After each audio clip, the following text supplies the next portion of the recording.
The Galactic Assembly's vote was nearly unanimous. After the human-led conflicts that had destabilized 3 sectors and cost trillions in resources, the decision was final. Earth and all human territories were to be exiled from galactic civilization. No trade, no diplomatic relations, no technology sharing. Humanity would be cast out.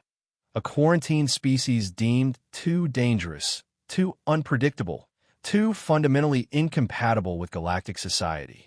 The Assembly's announcement was broadcast across every known frequency, a proclamation meant to humiliate, to diminish, to make clear humanity's place at the bottom of the cosmic hierarchy.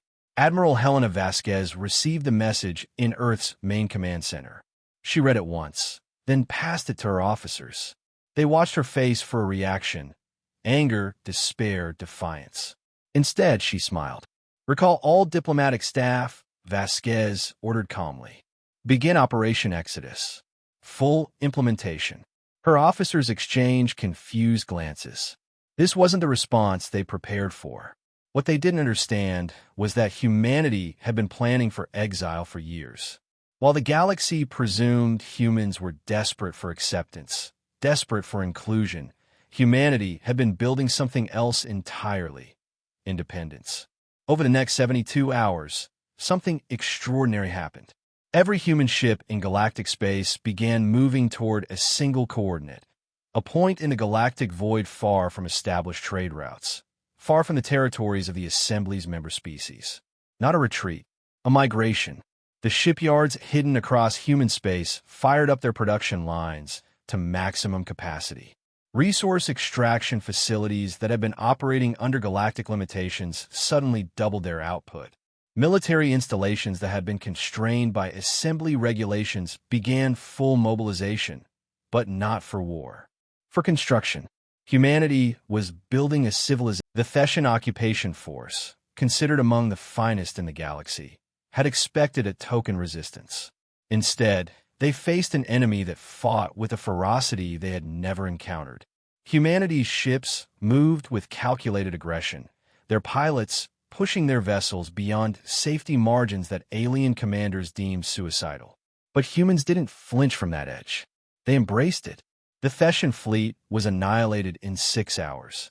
But Rothschild's war didn't stop there. The human armada jumped to the Andromeda staging point, where the Assembly kept supply lines for their Dominion forces. The installation fell in 3 hours.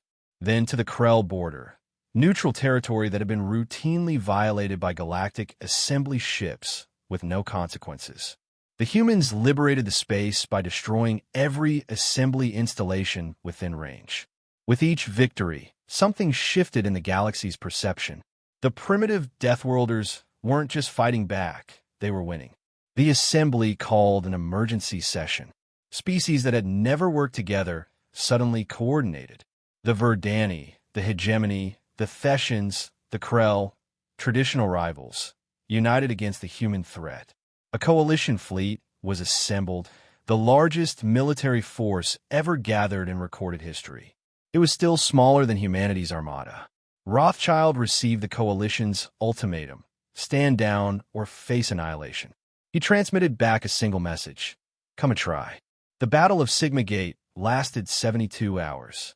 Human forces faced 3 times their number in combined alien warships. The casualties were astronomical. But when the dust cleared, the coalition fleet had been shattered. Not defeated, shattered. In the aftermath, as damaged ships retreated and survivors assessed the devastation, the galaxy's old civilization, humans working alongside Verdani, Krell, and species the Assembly had never even cataloged, all united by a common purpose: building something better than what they'd left behind.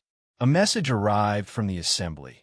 Humanity may petition for readmission if they apologize and accept Assembly governance. Vasquez smiled and archived the message without responding. She didn't need to answer. The message she sent was far more eloquent. Humanity's ships continued their construction. Humanity's population continued to grow.